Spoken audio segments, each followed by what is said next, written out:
Isang gabi ngang malakas na ulan sa EDSA. Ang mailaw nga billboard ay nakikislapan sa basang kalsada na parang mga aninong sumasayaw.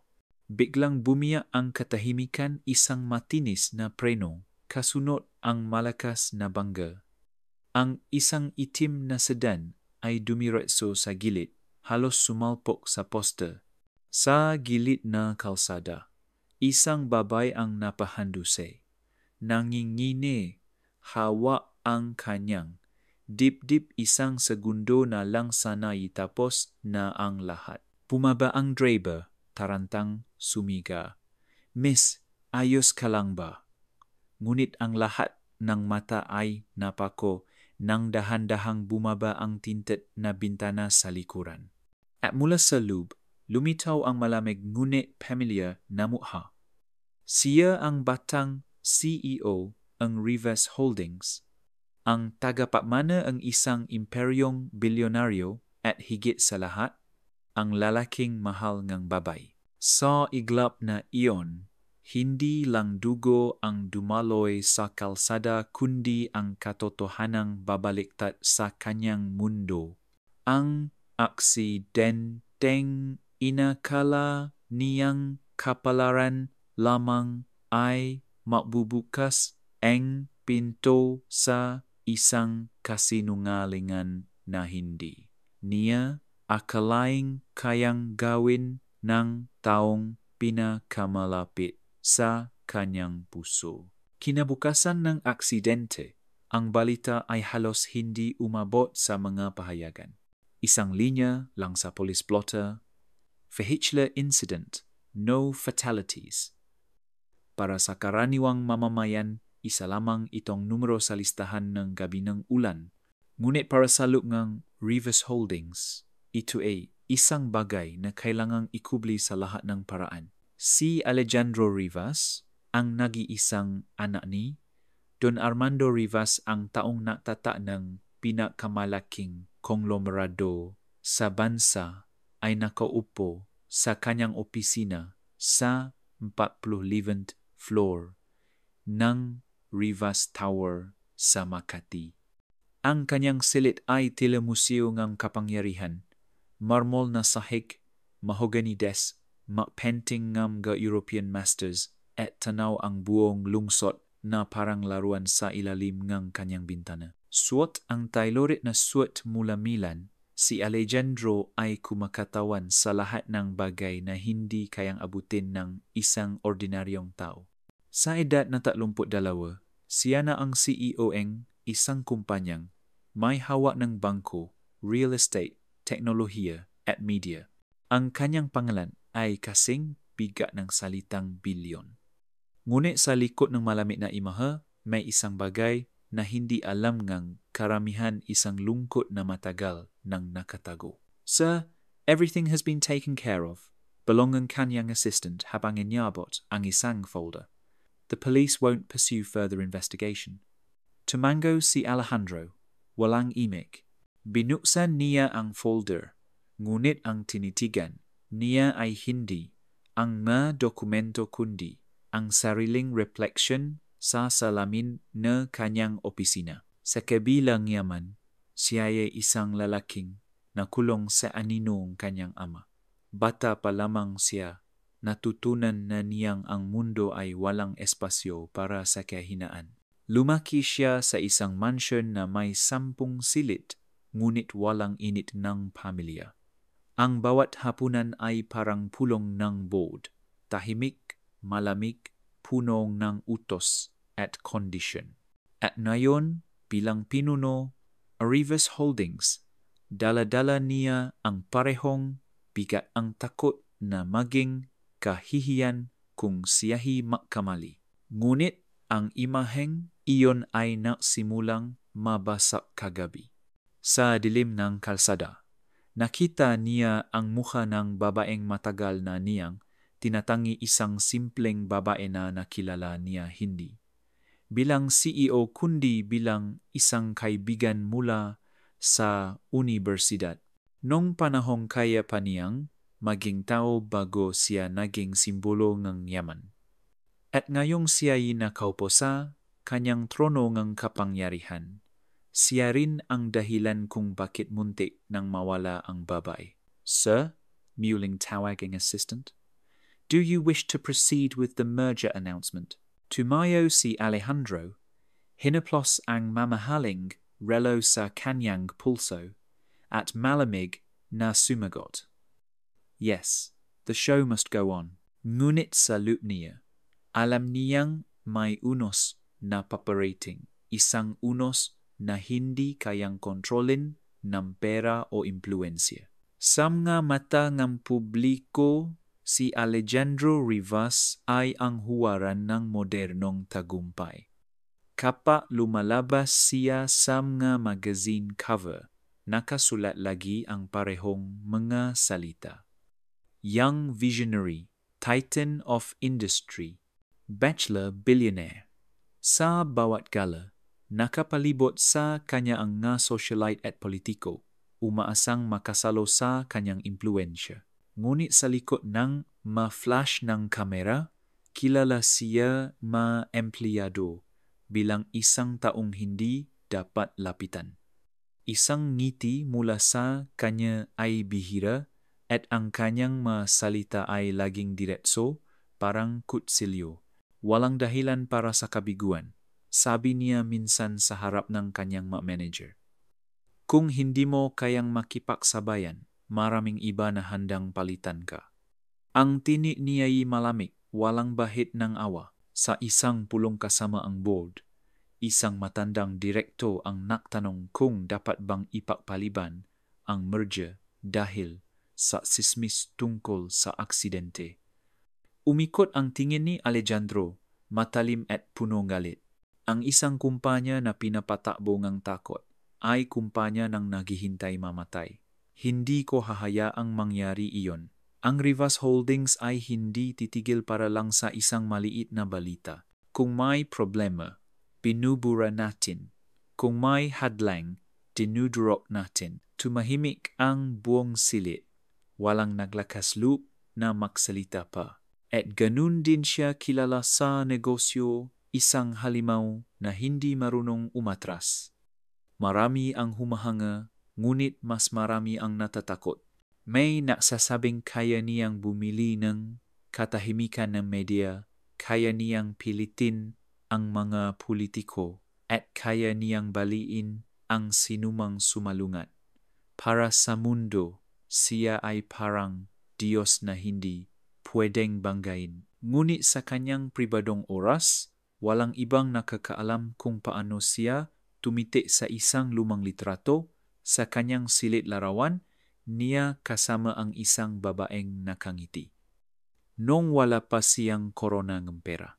Sa bawat titik niya rito, parang may puwang na hindi kayang punuan ng lahat ng yaman sa mundo. Alejandro Rivas, ang lalaking may hawak ng lahat, pero unti-unting kinakalawang sa bigat ng kapangyarihan at sa multo ng isang gabi ng aksidente.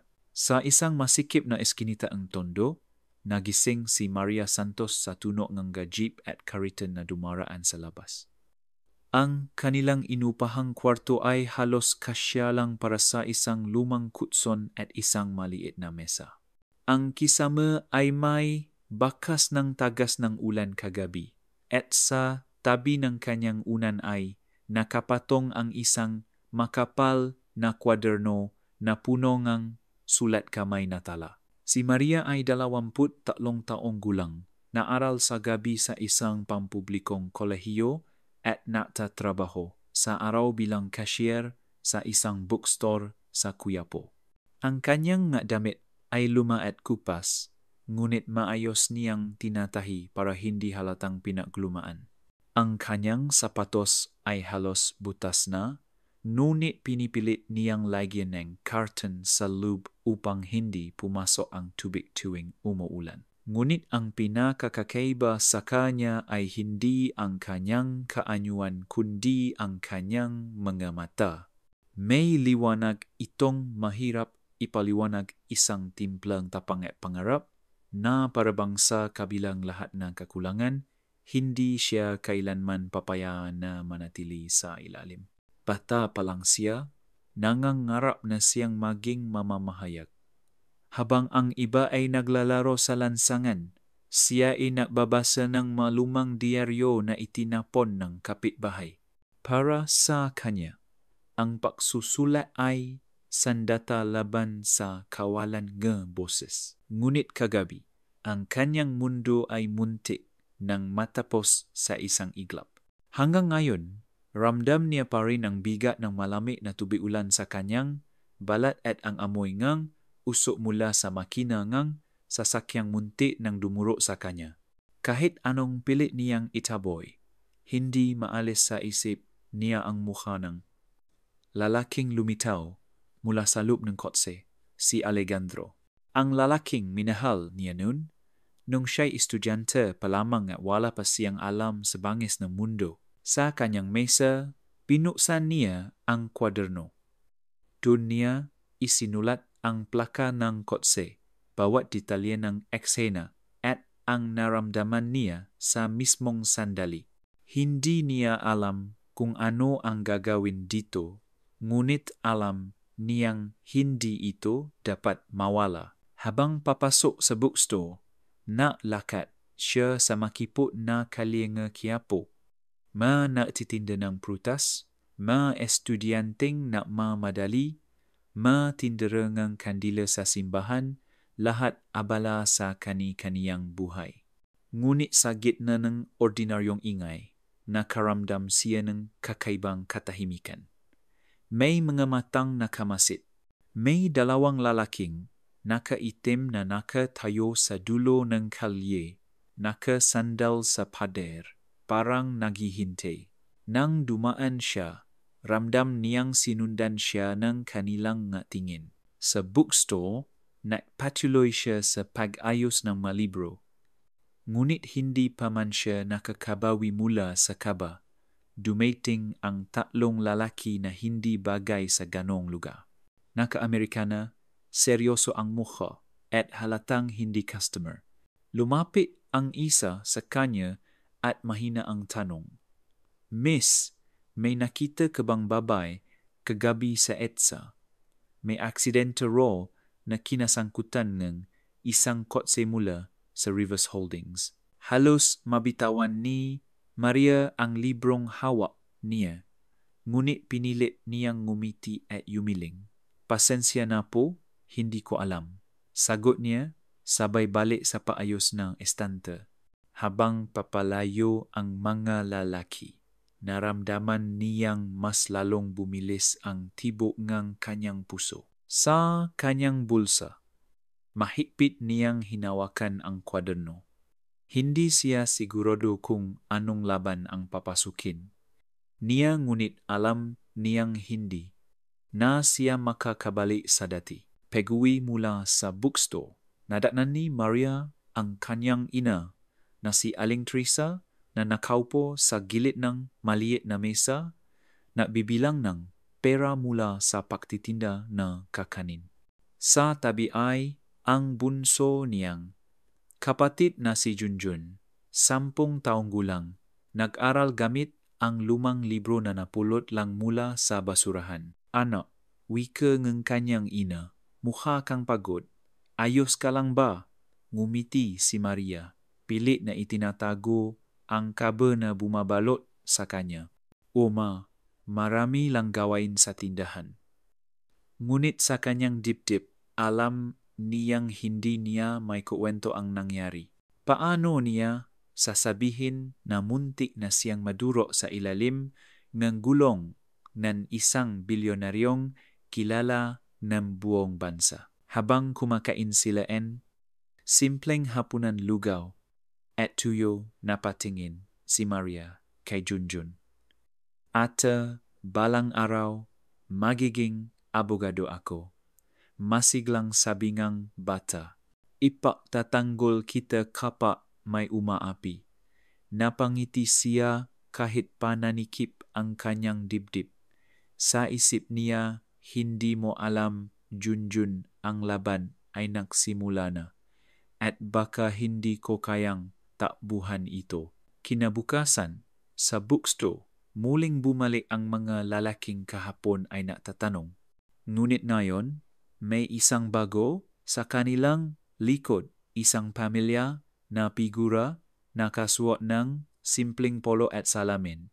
Halos hindi mo makikilalang siya ang CEO ng isang imperyo, si Alejandro mismo, na gunwearing customer.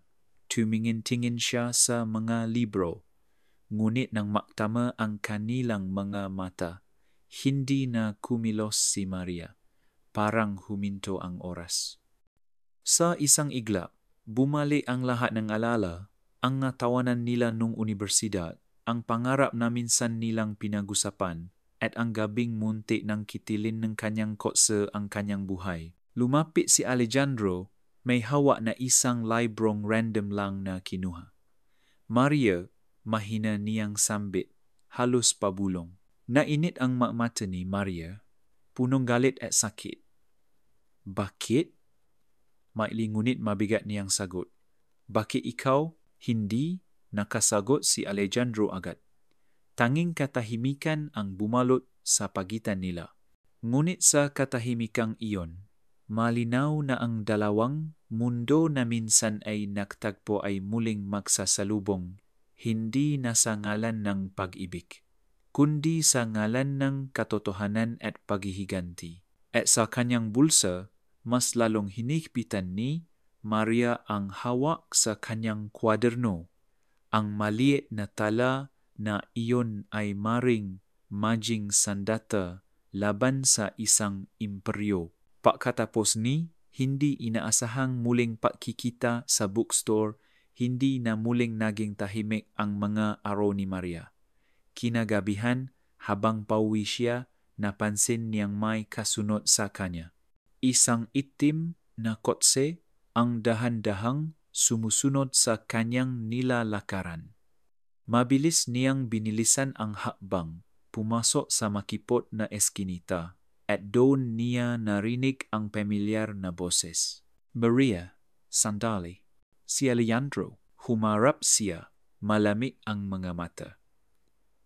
Ano pa ang gusto mong sabihin? Hindi ba sapat ang ginawa mo? Naklakat si Alejandro papalapit. Ang mukha ay hindi may pinta sa pagitan ng pagsisisi at pagmamatigas. Hindi ako pwedeng magpaliwanag dito. Hindi mo naiintindihan. Hindi ko naiintindihan? Putol ni Maria, nanginginig ang tinig. Halos mamatay ako sa ilalim ng gulong ng kotse mo, at ngayon gusto mong maniwala akong wala kang kinalaman? Sandaling natahimik si Alejandro. Ang kanyang anyo, na sanay makita bilang isang Diyos en negosyo, ay ngayon tila isang batang hindi makahanap ng salita. Ngunit bago pa man siya makasagot, dumating ang dalawang lalaking nakaitim mula sa dilim. Sir, it's not safe here. Belonging Isa, hawakang earpiece. Kumuyom ang kamao ni Maria. Kaya pala, may mga tauhan ka para takutin ako. Umiling si Alejandro. Hindi sila para takutin ka, para protektahan ka, ngunit sa halip na mapawi ang galit ni Maria, lalo lamang itong lumalim. Proteksyon? Mula kanino? Sa tingin mo maniniwala akong hindi ikaw ang panganib? Sa iglap na iyon, naramdaman niyang bumigat ang paligid.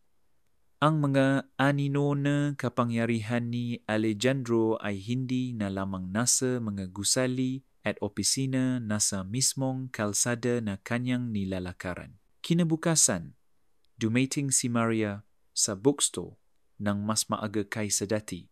Ngunit bago pa man siya makapasok, dalawang lalaki ang humarang sa kanya. Pareho silang nakaitim at walang bakas ng ngiti sa kanilang mga mukha. Miss Santos, malamig na tanong Isa. Napaatras si Maria, mahigpit ang hawak sa bag. Bakit?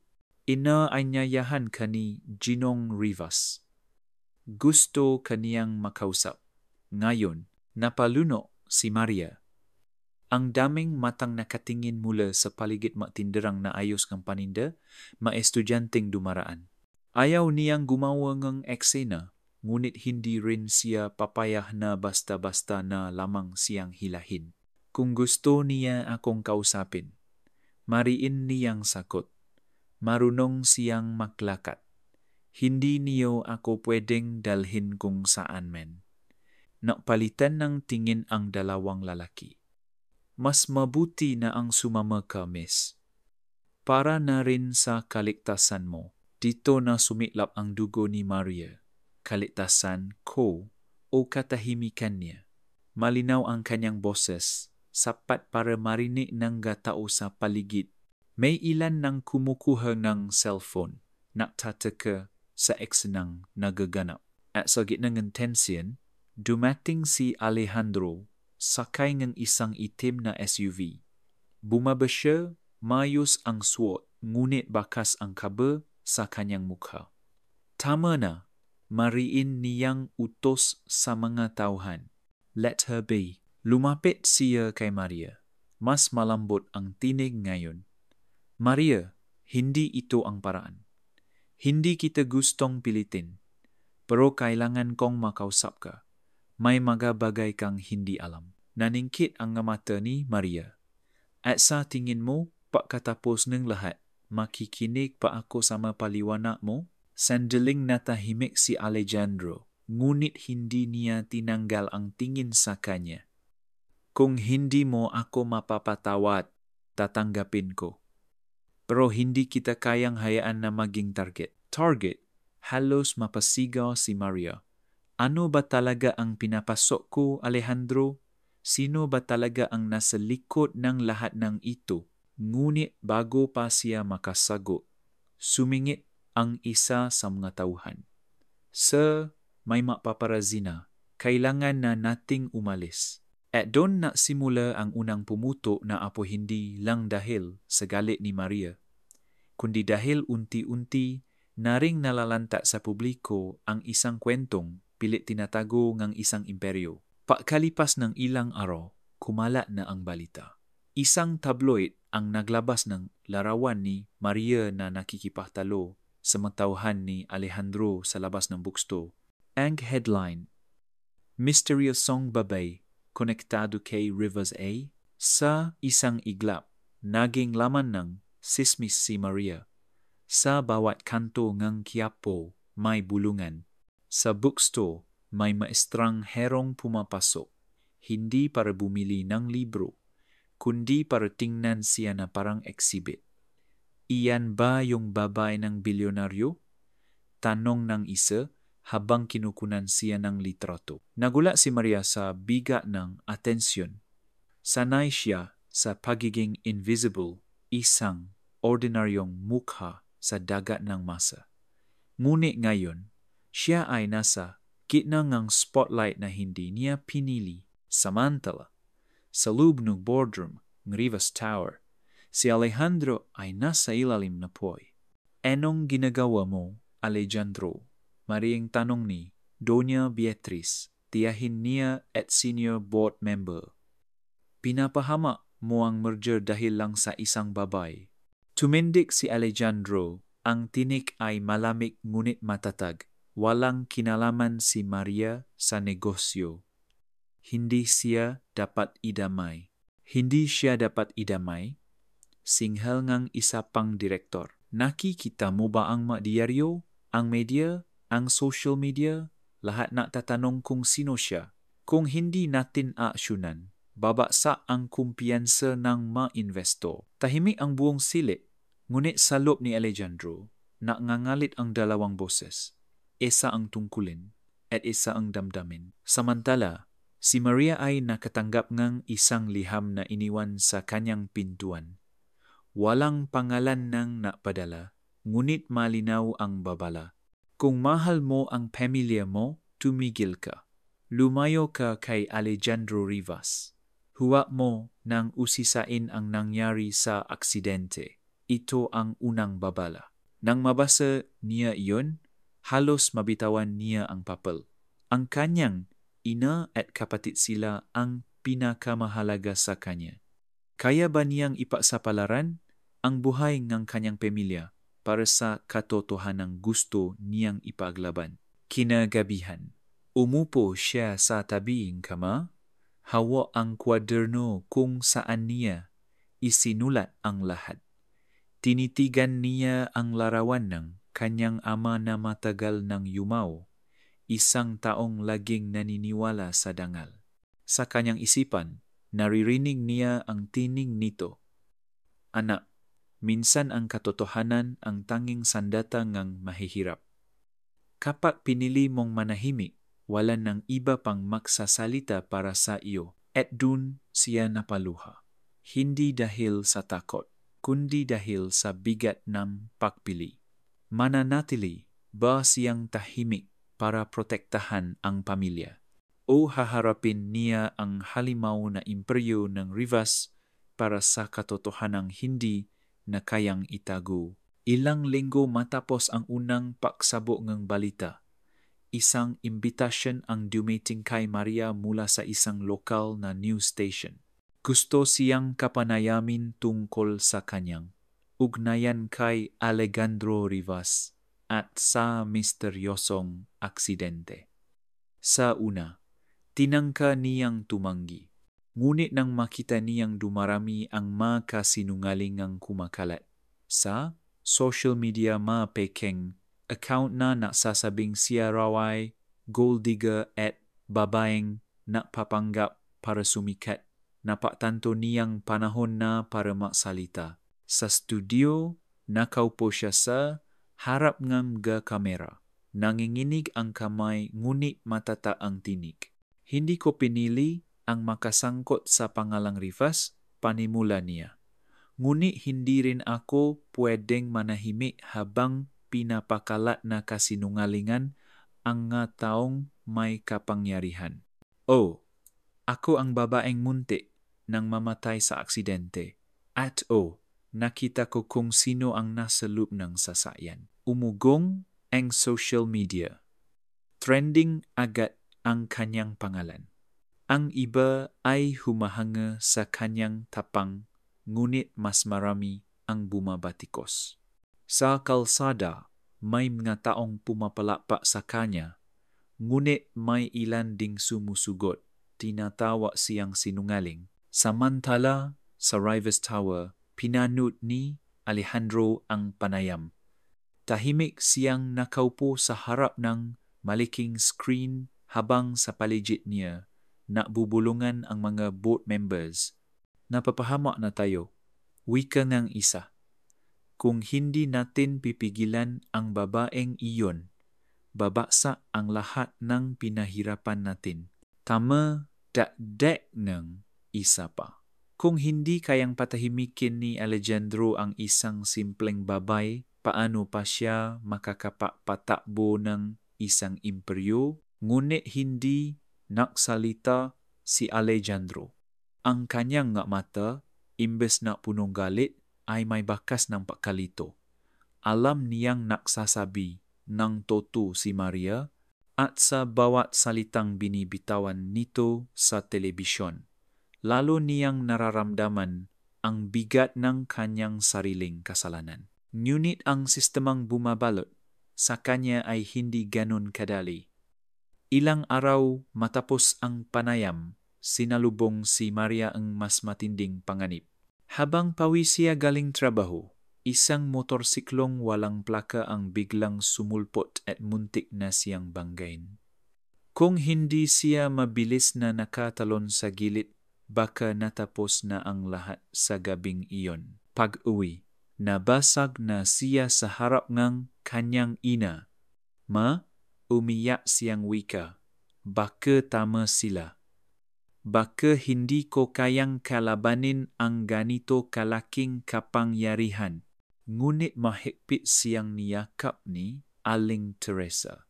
Anak, kapag umatras ka ngayon, habang buhay na tayong tatahimik sa harap ng mali.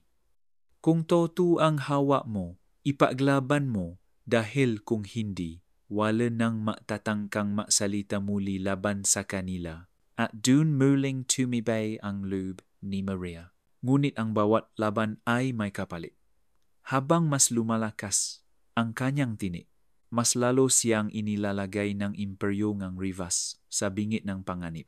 At sa bawat galaw niya, isang tanong ang paulit-ulit na bumabalik. Hanggang saan kaya niyang ipaksapalaran ang sarili at ang kanyang pamilya para sa katotohanan? Isang linggo matapos ang malawakang panayam ni Maria, naganap ang isang charity gala na pinamunuan ng Rivas Holdings.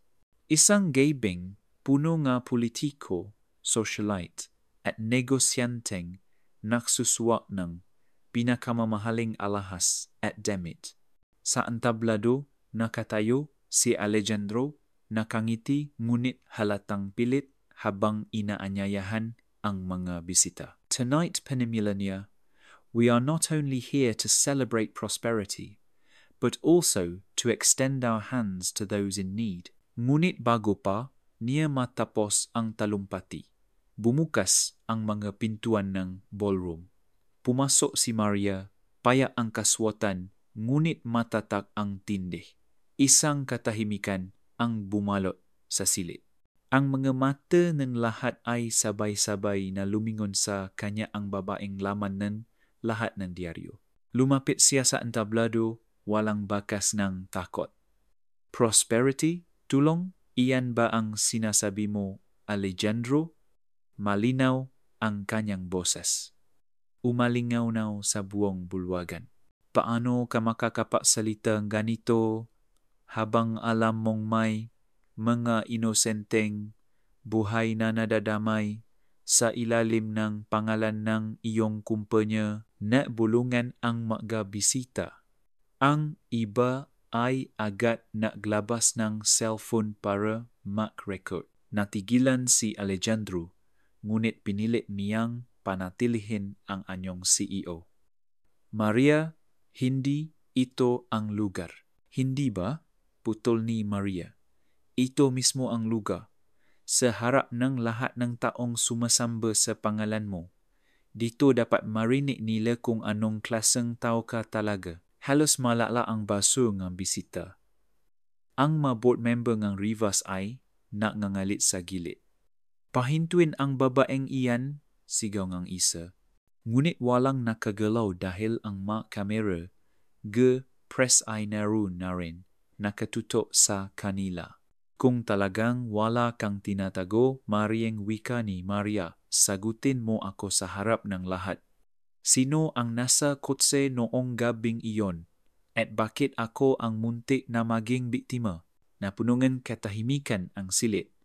Ang ngamatangan lahat ay nakatuon kay Alejandro. Tumitik siya kay Maria at sa unang pagkakataon, bakas ang pagod at bigat ng konsensya sa kanyang mukha.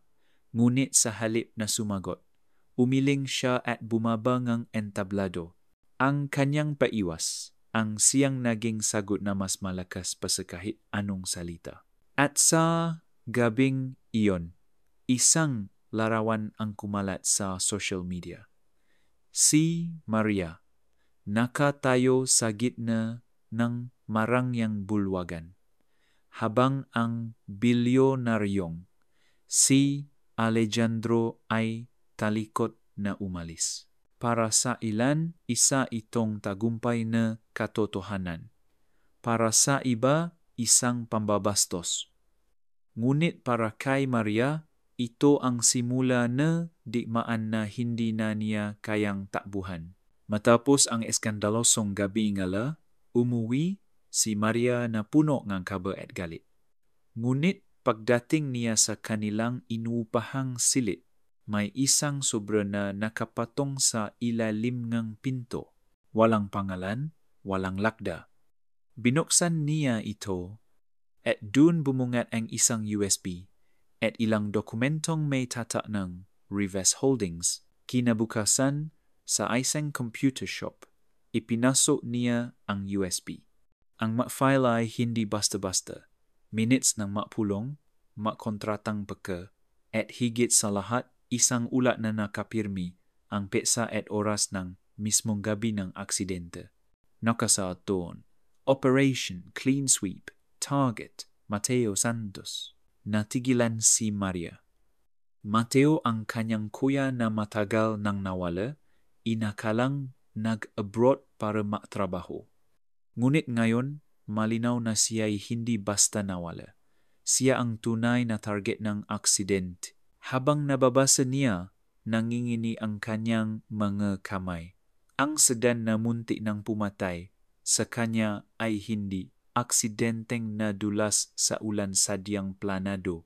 At higit sa lahat, ang lakda sa dokumento na pag-aproba. Alejandro Rivas. Parang gumuho ang lahat sa kanya.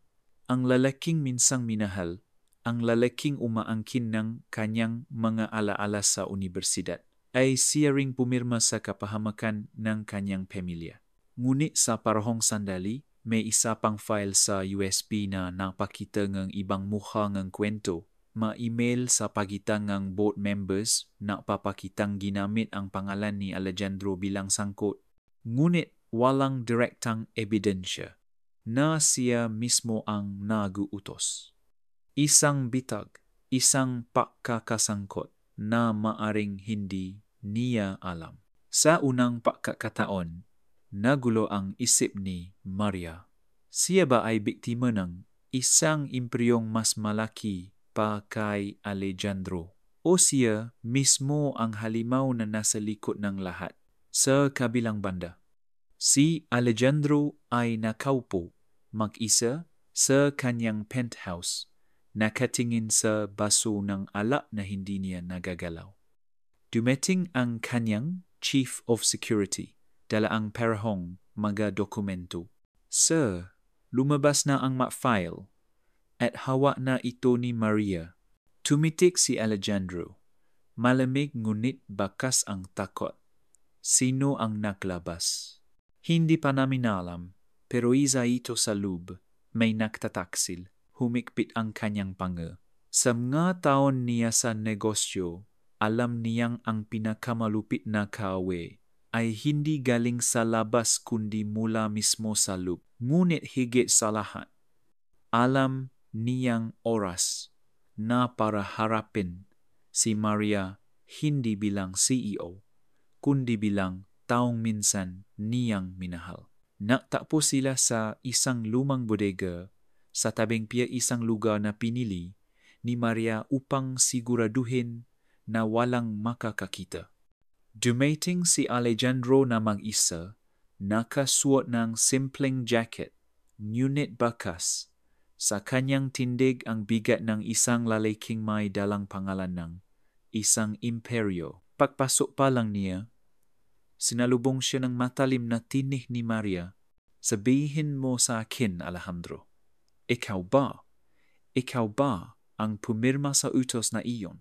Itinaas niya ang tingin, diretso sa mga matang puno na luha ngunit matigas. Maria, mahina niyang sambit. Hindi ako.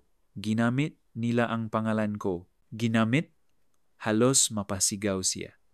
Paano mo ipapaliwanag ito? Inihagis niya ang dokumento sa kanyang harapan ng papel na may lakda niya. Nga email na nagsasabing aprobado ang Operation Clean Sweep. Nawala ang kuya ko dahil sa inyo. At ngayon sasabihin mong wala kang kasalanan. Tumigil si Alejandro, tinitigan ang mga dokumento at halos mabasa ang kanyang tinig. Alam mo ba kung ilang beses akong pumipirmang libo-libong papeles kada linggo?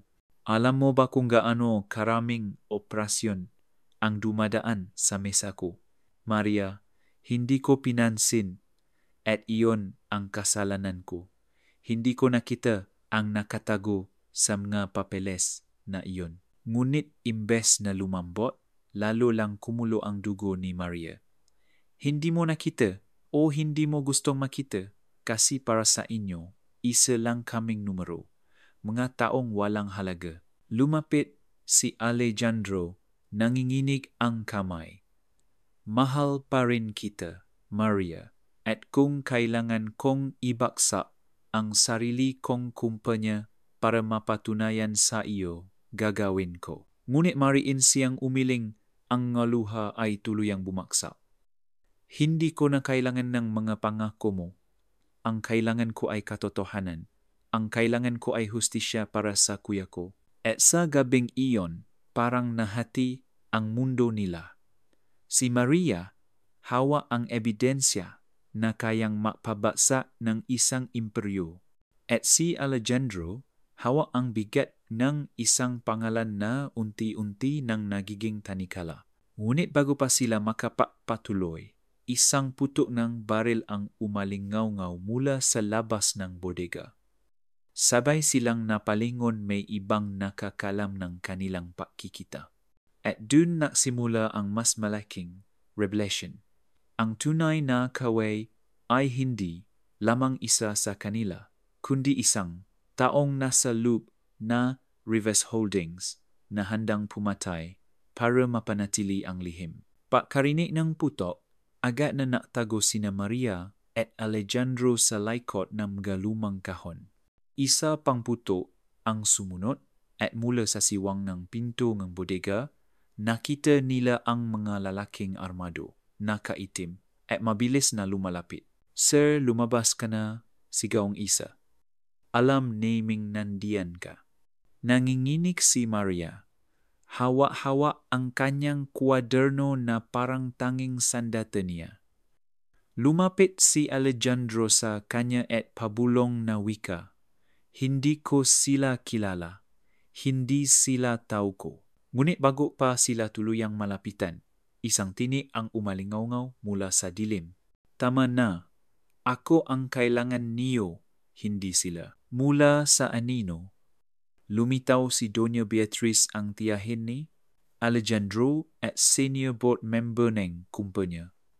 Ang kanyang mga mata ay malamig at sa kanyang kamay ay may hawak na pistol na walang bahid ng panginginig. Alam ko na aabot tayo rito, wika niya, nakatingin kay Alejandro. Matagal na kitang tinuturing na kahinaan na Rivers Holdings. At ngayon, sa isang babaeng tulad niya kapabibigay, itinuro niya si Maria, puno ngang pahamaang tingin. Doña Beatriz, halos pabulong na sagot ni Alejandro, puno nga pagkagulat. Ikaw, ang nasa likod ng lahat. Umiling ang matanda, mapait ang ngiti. Ikaw lang ang mukha, Alejandro, pero ako ang talagang naktatakbo ng lahat. Hindi ba madalas kang pumipirma ng mapapalis na hindi mo man lang binabasa? Ako ang pumupuno sa mga iyon.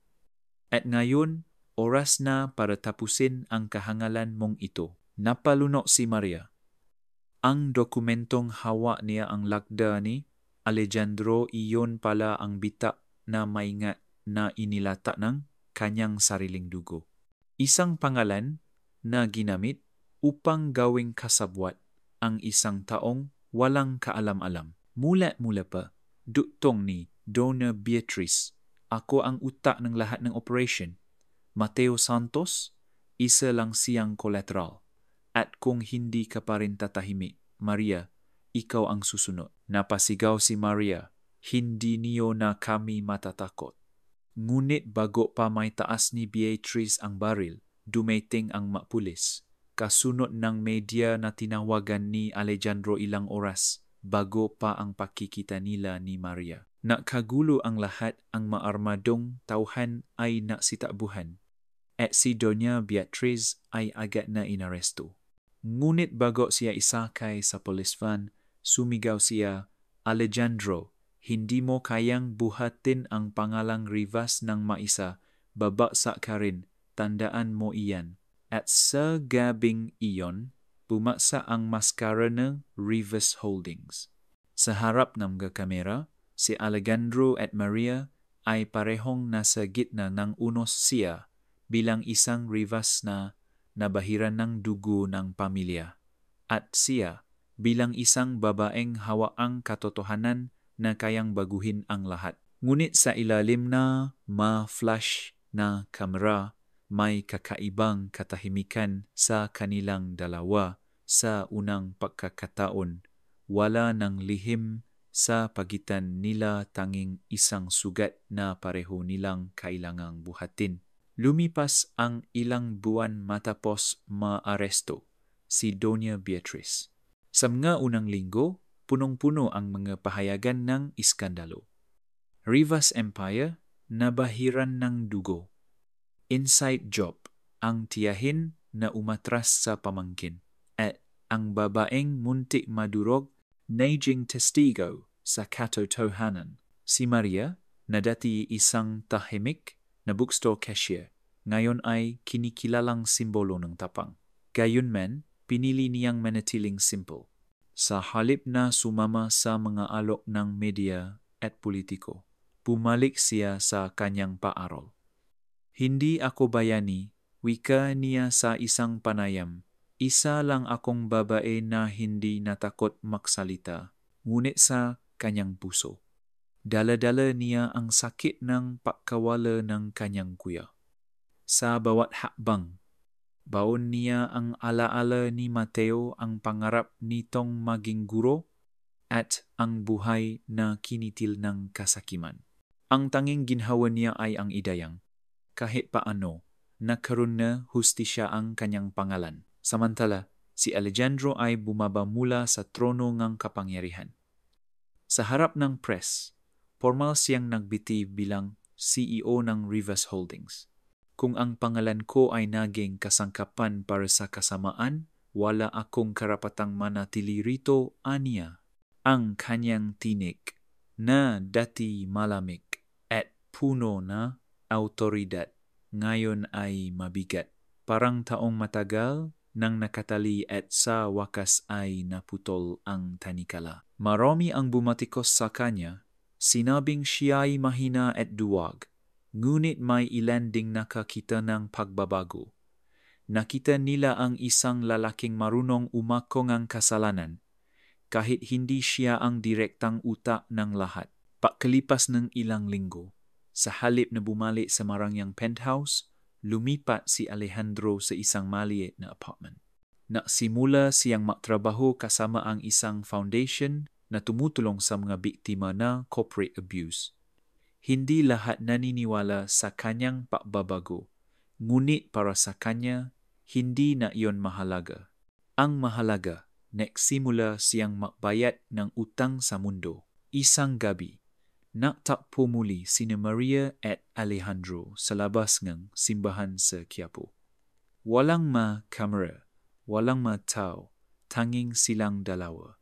Tahimik silang naglakad papunta sa harap ng altar na kandila. Patawarin mo ba ako balang araw? Tanong ni Alejandro, ang tinik punong pag-aalinlangan. Matagal na tumitik si Maria sa apoy ng kandila bago siya sumagot. Hindi ko alam kung kaya ko, pero alam kong hindi ko rin kayang manatili sa galit habang buhay. Ngumiti si Alejandro, mapait ngunit may bahid ng ginhawa. Kung iyon lang ang matitira sa akin na hindi mo ako kamumuhian, magpakailanman sapat na iyon. Sa gabing iyon, wala silang kasunduang nabuo, ngunit may isang katahimikan na nabigay na paasa. Hindi man sila muling magsasama, alam nilang pareho silang nagbago, si Maria bilang babaeng nakipaglaban para sa katotohanan at si Alejandro bilang lalaking natutong bumaba mula sa trono para makita ang tunay na halaga na tao. At sa wakas, iniwan ng kwento ang isang aral na mas matimbang pa sa kayamanan o kapangyarihan. Ang tunay na kayamanan ay hindi pera, kundi ang kakayahang makita ang halaga ng kapwa.